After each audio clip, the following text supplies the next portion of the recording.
Greetings, everyone. This is Danielle Lennon. I wanted to do a quick screencast of how to get to the professional development for both semester one and semester two pathways, in case you didn't know. If you're looking at the screen on the left-hand side, you will see this little folder that says CMS Resources. You will click there.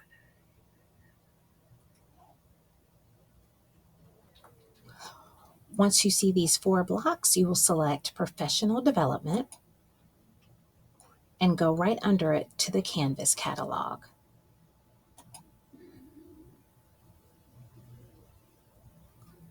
Once you get to the Canvas dashboard for PD, you will see that you can go back to the home page, look at the whole catalog, or even look at classes that you've participated in.